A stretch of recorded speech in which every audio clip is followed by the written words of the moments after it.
नमस्कार प्रशिक्षुओं, आप सभी का बहुत बहुत स्वागत है आपके अपने करंट हेवन के यूट्यूब चैनल पर। हम यहाँ पे डिटेल में बात करने वाले हैं। आज एक बहुत बड़ी खुशखबरी भी आपको हम सुनाने वाले हैं। जैसा कि आप स्क्रीन पे देख भी पा रहे हैं, 1 से 5 के प्रमोशन रुकेंगे और क्या क्या जानकारी है इसके जस्ट 1 मिनट के अंदर आपको पता चल जाएगा। तो प्लीज़ आप सभी से रिक्वेस्ट है, मात्र 1 से 2 मिनट हमारे साथ बने रहिए। आपको सारी चीज़ें मैं डिटेल में बता दूंगा। क्या सच में 6 to 8 में 41,000 शिक्षक की बहाली आ रही है? क्या आचार संहिता से पहले एक चमत्कार बड़ा सा देखने को मिल रहा है? आखिर 15 जनवरी को क्या होने वाला है? ये सारी जानकारी हम आपको देने वाले हैं। प्लीज़ आप सभी से रिक्वेस्ट है, आप अंत तक बने रहना। यह भी पता चलेगा कि आपको यूपी टेट क्या कब तक इसका नोटिस आ सकता है, यानी कि यूपी टेट का जो पेपर है कब से स्टार्ट हो सकता है। तो चलिए हम लोग शुरू कर लेते हैं अपने वीडियो को। देखिए अभ्यर्थी, सबसे पहला जवाब आपका यही है कि सर सबसे पहले यह बता दीजिए कि 15 जनवरी को क्या होने वाला है। तो हमको बता देते हैं प्रशिक्षुओं, 15 जनवरी को, यानी कि जो अभी तक हम बहुत बड़े दिन से इंतजार कर रहे थे कि जो शिक्षक चयन आयोग है वो गठन तो हो गया है, लेकिन फिर उसमें जो नियुक्तियां हैं, जो व्यक्तियों की जो डिसीजन मेकर हैं, उनकी नियुक्ति क्यों नहीं हो रही है। तो उनकी नियुक्ति का डेट आ गया है, 15 जनवरी को आवेदन लिए जाएंगे। 15 जनवरी को आवेदन ले लिए जाएंगे और यह डिसाइड हो जाएगा उसी दिन कि कौन से व्यक्ति को क्या काम मिला है। और इसमें आपको पता है बड़ी संख्या में, यानी कि कम से कम 12 से 15 लोग रहने वाले हैं इस पूरे एक तरह सीरीज में। और उनका काम क्या क्या होगा उनको यह पता चलेगा, यानी कि 15 जनवरी को डिसीजन हो जाएगा। क्या 15 जनवरी को डिसीजन लेते ही जो डिसीजन मेकर होंगे यह तुरंत के तुरंत भर्तियों का ऐलान कर देंगे? नहीं, ऐसी बात भी नहीं है।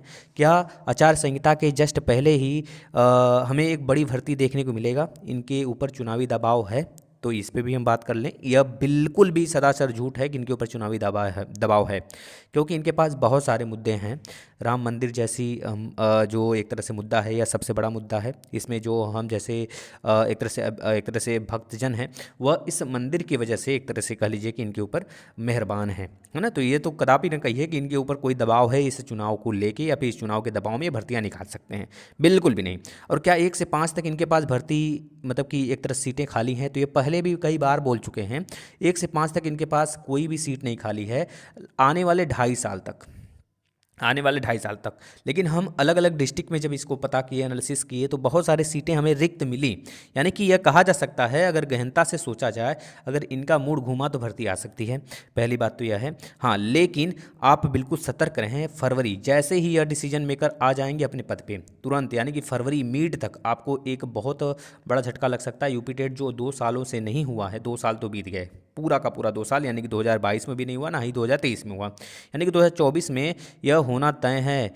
यह भी हम कह सकते हैं, क्योंकि इनका कहनाम था कि जैसे ही हमारा एक तरह से यह गठन हो जाएगा, और इसमें मतलब कि जो शिक्षा चयन आयोग है गठन होते ही, प्लस इसमें जो व्यक्ति हैं डिसीजन मेकर हैं, इनके आते ही, इनके पद वितरण होते ही आपको सबसे पहले यूपी टेट देखने को मिलेगा। तो जाहिर सी बात है, आप लोग तैयार रहें, यूपी टेट होगा और निश्चित होगा। आचार संहिता के पहले भी हो सकता है, आचार संहिता के मिड में भी हो सकता है, इसमें कोई दो राय नहीं, कि वो एक तरह से पात्रता परीक्षा है, शिक्षक पात्रता परीक्षा है, तो आपको पास करना अनिवार्य है। वो कभी भी हो सकता है, किसी भी समय, चुनाव के समय भी हो सकता है।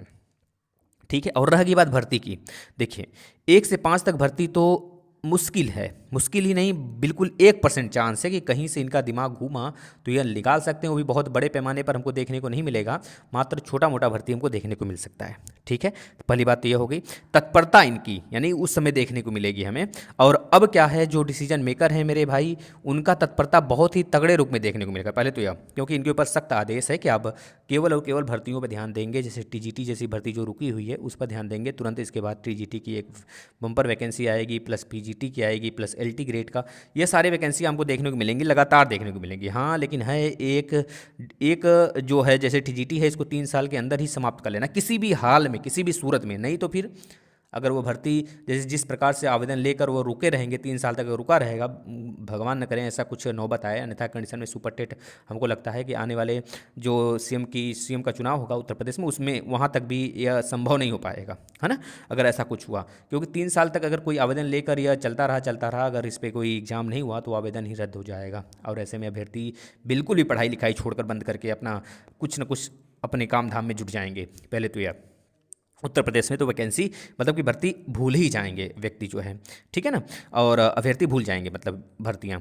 इसके बाद अगर हम बात कर लें तो अभी तक क्या चल रहा है, जो 1 से 5 तक सर लिखा गया है कि क्या प्रमोशन रुकेगा, जी बिल्कुल 1 से 5 तक प्रमोशन इस वजह से रोका गया है क्योंकि बीएड और बीटीसी वाले बच्चों के लिए एक बहुत बड़ा अपॉर्चुनिटी मिलने वाला है, और हो सकता है यह हमें चुनाव के पहले पहले देखने को मिल जाए 6 to 8 में, यानी कि जूनियर में भर्ती आ सकती है। प्रमोशन इसी वजह से रोका गया है। अब ऐसी बात नहीं कि जो 1 से 5 तक अभ्यर्थी उनका प्रमोशन रोक दिया जाएगा हमेशा के लिए, ऐसी बात भी नहीं है। हाँ, 6 to 8 में भर्ती हमको देखने को मिल सकता है। ये कहा जा रहा है, कहीं से आंकड़े निकल के आ रहे हैं 41,000 प्लस सीटें रिक्त हैं, और हो सकता है इससे ज़्यादा भी हो सकती हैं, हो सकता है इससे कम भी हो सकता है। तो ये सारी जानकारी रही, आप लोग तैयार रहें। 15 जनवरी से इनका आवेदन शुरू हो जाएगा, यानी कि डिसीजन मेकर नियुक्त होंगे। इसके बाद एक बड़ा, सबसे पहले हमको यूपी टेट देखने को मिलेगा, प्लस उसके बाद टीजीटी के एग्ज़ाम लेंगे, और हमें हो सकता है यूपी टेट के लेते ही या फिर यूपी टेट से पहले ही या 6 to 8 निकाल सकते हैं। इसके लिए रेड जोन में आप लोग हैं, पढ़ाई करना शुरू कर दीजिए। धन्यवाद।